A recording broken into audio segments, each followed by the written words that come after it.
Bonjour tout le monde et bienvenue dans cette nouvelle vidéo. Aujourd'hui, nous allons parler des risques qui sont encourus lorsqu'on s'engage dans le trading.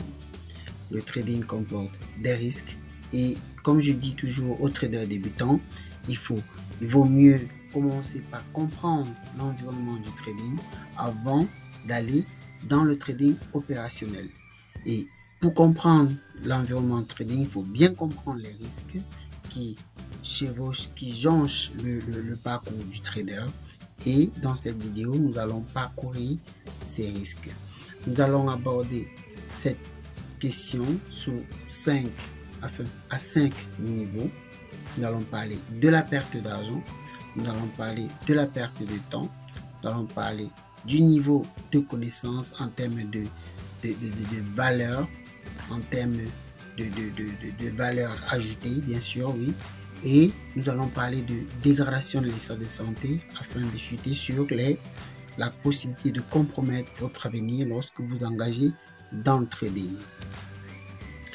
Pour un trader débutant, sachez que ces risques doivent être connus de vous afin de vous engager parce que c'est comme un passage obligé pour toute personne qui veut s'engager dans le trading et qui souhaite d'ailleurs faire du chiffre à terme. En premier lieu, nous allons avoir la perte d'argent. La perte d'argent, c'est le premier choc que vous allez avoir lorsque vous engagez dans le trading.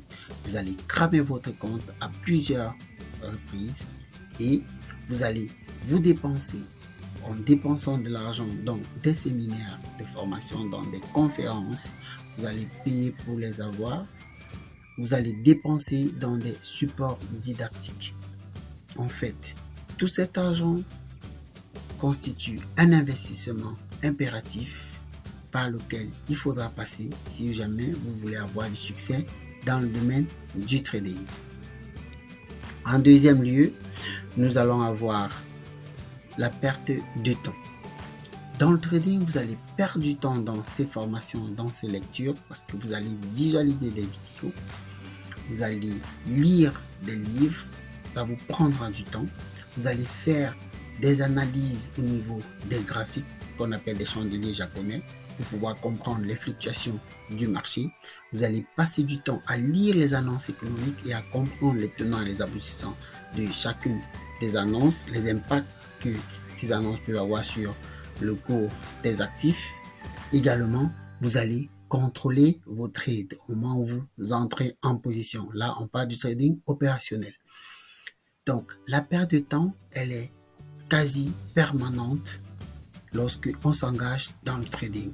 C'est vraiment un voyage où il faut se préparer à y passer beaucoup de temps. Et c'est d'ailleurs là le piège des traders débutants.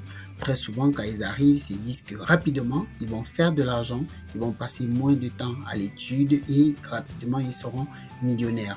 Ils sont très souvent désillusionnés et ça justifie que plus de 60% des traders abandonnent au début, les 6 premiers mois, à cause du temps que ça prend et que l'argent ne suit pas. Le troisième élément qu'il faudra gérer, c'est la connaissance. En s'engageant dans le trading, oui, vous allez apprendre de ce que c'est que la bourse, le forex, les stocks, les crypto-monnaies, les grandes banques, les secrets des entreprises qui sont cotées en bourse. Mais quelle est la valeur de cette connaissance? Le risque ici, c'est que vous allez finalement apprendre quelque chose qui ne sera utile que lorsque vous êtes dans le domaine des marchés financiers.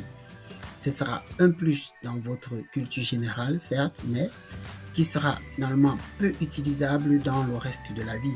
Parce qu'il y a peu de domaines où vous pouvez utiliser votre compétence dans l'analyse des chandeliers japonais que lorsque vous êtes dans le marché financier. C'est peut-être seulement dans les marchés financiers que vous serez confronté à une utilisation possible de la compétence que vous aurez acquise dans ces domaines-là. Donc, c'est un risque d'aller chercher une connaissance qui sera peu utile dans d'autres domaines de la vie. Maintenant, il y a un autre aspect de la connaissance qui est très important et qui fait d'ailleurs partie de ce que j'appelle la barrière qui sépare les traders à succès et les traders qui échouent, qui ne s'en sortent pas, c'est la connaissance de vous-même. Parce que le trading va vous obliger à vous connaître. Il va challenger vos émotions, il va vous obliger à être discipliné, il va challenger votre tempérament, il va vous faire revoir votre rapport avec l'argent.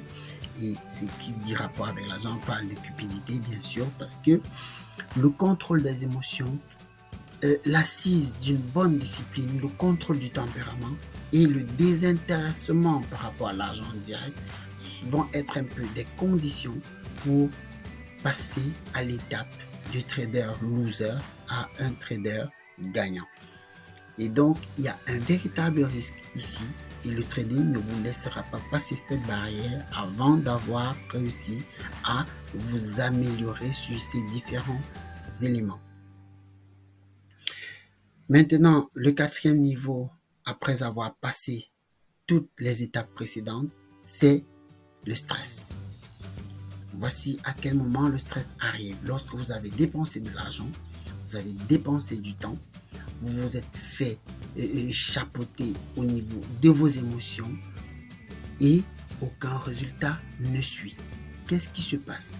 Vous développez l'impression que vous n'allez nulle part. Et c'est là où le stress arrive et c'est là où certains qui sont plus faibles commencent à développer des accidents vasculaires cérébraux. Et on observe aussi des pertes de poids pour ceux qui, quand ils stressent, ils perdent du poids, bien sûr. On va observer tout cela. Donc, ce sont des épreuves que vous allez vivre et qui sont des passages obligés pour tout trader qui se veut à succès, du moins dans le temps. Le cinquième élément qui va arriver dans cette liste des risques, c'est lorsque vous vous engagez dans le trading, vous pouvez laisser tomber des emplois, vous pouvez laisser passer des opportunités parce que vous voulez vous focaliser dans votre trading, vous voulez vous donner à 100%. Mais le temps passant, vous allez vous rendre compte parfois que l'argent ne suit pas. Le résultat ne suit pas. Quand le résultat ne suit pas, qu'est-ce qui arrive? Vous avez l'impression que la vie va sans vous. La vie va sans vous. Vous êtes stagnant, vous travaillez dans une discipline qui ne vous rapporte rien, qui vous fait perdre votre argent et votre temps. Et finalement, des années passent et qu'est-ce que vous devenez? Vous avez l'impression de perdre votre avenir. Ça fait partie des risques, justement. C'est pour cela qu'on demande à tous ceux qui s'engagent dans le trading de s'assurer d'aller jusqu'au bout de l'aventure. Parce qu'une fois que vous interrompez votre parcours, vous êtes sûr que vous allez avoir tous les regrets possibles parce que vous aurez perdu sur tous les plans. Par contre, si vous allez jusqu'au bout de l'aventure, comme ça va être le cas pour tous les traders profitables, le résultat, c'est justement que vous vous en sortiez avec votre planche à billets. Parce que ce qu'il faut savoir, c'est qu'un trader qui développe les aptitudes intrinsèques qui lui permettent d'être profitable sur les marchés publics, le reste. C'est-à-dire que c'est vrai, le trading c'est un apprentissage continu, mais une fois que vous avez acquis la capacité à être profitable, vous pouvez faire de l'argent tout le restant de vos jours. Et ça, c'est comme avoir sa propre planche à billets. Donc, j'espère que tout au long de cette vidéo, j'aurai réussi à vous édifier sur les risques encourus lorsqu'on s'engage dans le trading. Je vous demande de vous abonner, de liker la vidéo et de me retrouver dans les commentaires. Sur ce, je vous souhaite une bonne journée et à la prochaine vidéo. Merci.